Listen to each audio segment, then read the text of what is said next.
ศาสนาเนื้อกำผ่าโลกกะลงตั้งเสียงเนี่ยกู้ศาสนาก็สอนให้โกนเขาค่ะเป็นก้นดีเลยกำจ้างดีหลายเขาเรื่องเส้นนั้นก้อยมันค่าอ่ำยามเส้นนี้ศาสนาอันนั้นอ่ำดีศาสนาอันไหนอ่ำดีข้ามยามมีหูเจอเตียนทางเล็ดเนี่ยข้ามยามเส้นนี้ศาสนาอันเหลืออันหนึ่งเสียบอกเขามาสุงคาปอเมปีน้องนุ่มหายใจยิงโอยก็ตีนับยำเขาขัดดังเสียงดังเกสุพระเป็นเสาผู้ใหญ่แม่เลยสูงสุดปุ่นดาวันเมื่อไงเขาเคยพบกันแถววันหนึ่งพี่น้องหลายก็ตรงตักเลยถามคาเขามาว่าศาสนาเนื้อกำหันโลกก็ลงในอ่ะศาสนาอันใดดีสิเปิ้น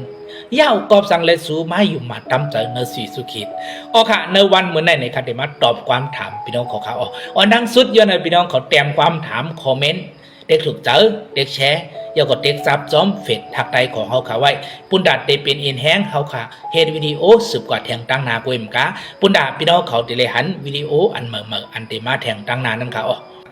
อค่ะพี่น้องเขาก็ถามค่ะเขามาว่าศาสนาเนื้อกำผ่าโลกกะลงตั้งเสียงเนี่ยศาสนาอันเลยดีเซเปิล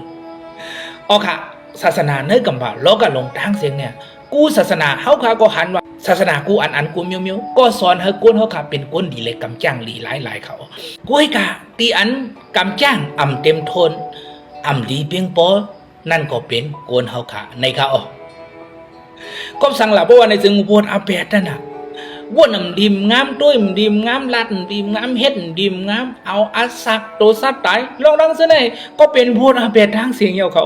ก็จะเลยปุณดาเขาขาดกำจ้างเฮ็ดจอมสมัตราไหลตั้งเสียงนั่นน่ะปุณดาเขาขาดกำสินหาสินชิบไหลตั้งเสียงนั่นน่ะมันหยาบนะปุณดาโกนเขาขาดเฮ็ดไหลนั้นเขาพี่น้องก็ถามแทงว่าเพราะว่าศาสนาในกำพันโลกกะลงตั้งเสียงเนี่ยกูอันก็สอนให้ก้นเขาขาเป็นก้นหลีเพราะว่าในจึงก็สั่งแลสู่เจ้าซ้ำเลิกมาอยู่มัดตำจากเนสีสุขิดอ๋อค่ะเขาก็ได้โดยเนสมัยยามดีของพระบิณฑบาตผู้ใหญ่แม่สูงสุดกว่าซ้อมกัน1โยฮันข้ออย่าง2ข้อเลข2ไล่ลัดไว้จึงในเขาเจ้าคริสต์นั้นเป็นผู้อันปล่อยหลอดอาเป็ดเฮากุยอ่ำกาปล่อยหลอดป้าเสียมอาเป็ดก้นล้อกี่ตั้งเสียงตั้งหลงออกว่าจังหนังในเขาที่คำให้อยู่มาตั้มใจนาสีสุขิดนั่นนะก็เพราะว่าคาเนี่ยเป็นก้นตีมีบุตรอาเป็ดเขาตั้งกำจ้างของข้าตาหน้าตั้งดีกู้สู่ของข้าที่ข้าเฮ็ดแลนดินข้าอาโกอินแห้งตัวเจ้าเก่ามันเตรียมทวนเป้งป้อสีปอกเขาก็สั่งลาบ่ว่าในจึงเฮากำเต็มลาเปิ้นเต็มกินอันนั้นอันไหนเต็มเฮ็ดอันนั้นอันไหนเต็มต้วยอันนั้นอันไหนเต็มลาดอันนั้นอันไหนกำไรเย็นไร4-5 วันมึงน้ำก็กินขึ้นแทง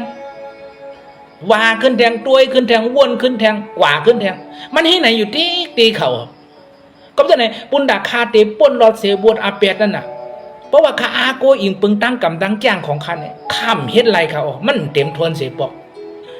มันเหมือนหือแหละเพราะว่าในจึงมันเหมือนหนังเฮาขาเนี่ยอยู่ใต้โกนหวยเสียวแหละคัดใจเอาเอ็นเอาแห้งเสียแหละการขึ้นจอมผักทึกเมื่อฮอดถึงเนื้อกุ้งยาวไหนยุ่มป้อหึงป้องนั้นก็คิดตัวกว่าเนื้อโกนหวยแทงเมื่อตัวกว่าเนื้อโกนหวยหลูเลยคัดเจอการคืนแทงเมื่อมาฮอดถึงผังมันแทงป้อหึงป้อนั้นก็คิดตกลงก่อนแทงมันเป็นเช่นไหนเขาก็เช่นไหนแหละปุณดาคันเดอาโกอิงปึงตั้งกำตั้งจ้างของเขานั่นน่ะคำป่นรถเสียบวดอาเปียดยังก็คำจอมไรสินธรรมจอมหนังตรานั่นไรเขาก้อยกาเจ้าอีสู้คิดนั่นซ้ำมันเจ้าซ้ำก็เราเสียมว่าเพราะว่ามาอยู่มาตั้มใจนะมันเจ้าคุบจะไรไม่จะวนอาเปียดเสียเลยต้องป่านที่มันเจ้าว่าข้าเป็นก้นมีบุตรอาเปียดข้าเป็นก้นตีอ่ำไปว่าไปจุงข้าอาโกเอ็นแห้งตัวเจ้าเก่าอ่ำไรเนี่ยมันเจ้าแต่ปล่อยวางคว้างรอดปันบุตรอาเปียดเขาขาดทั้งเสียงเขาก้อยค่ะเพราะว่าพี่น้องเขาก็เลยเสียมว่าวนว่าข้าอิงปึงตั้งกำตั้งแจ้งของข้าไรตาหน้าตั้งลีก็กู้สู่ของข้ามันเพียงพอเดี๋ยวก็ข้าเป็นก้นหลีไรโดยที่คำโล